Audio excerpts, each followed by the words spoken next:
نحمدہ و نصلی علی رسولہ الکریم، اما بعد۔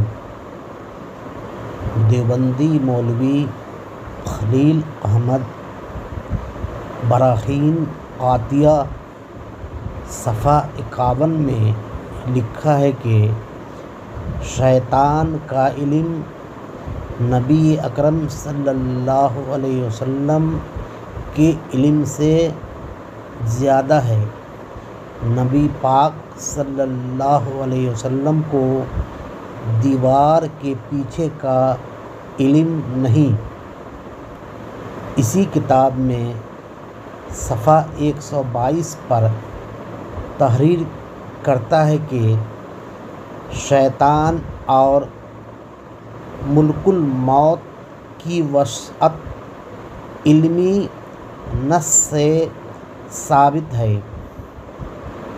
حضور صلی اللہ علیہ وسلم کی وسعت علمی کی کوئی نص نہیں۔ آپ کا علم ان کے برابر بھی نہیں۔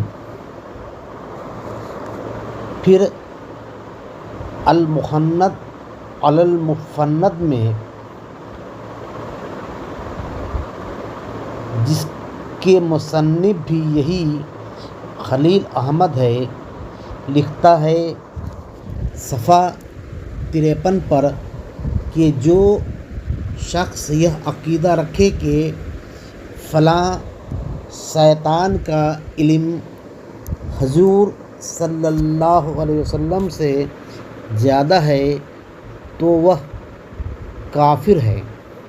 دونوں کتاب چھپ رہی ہے، یعنی شیطان اور ملک الموت کے علم کو رسول اللہ صلی اللہ علیہ وسلم سے زیادہ بھی مانتا ہے اور خود کو کافر بھی کہتا ہے۔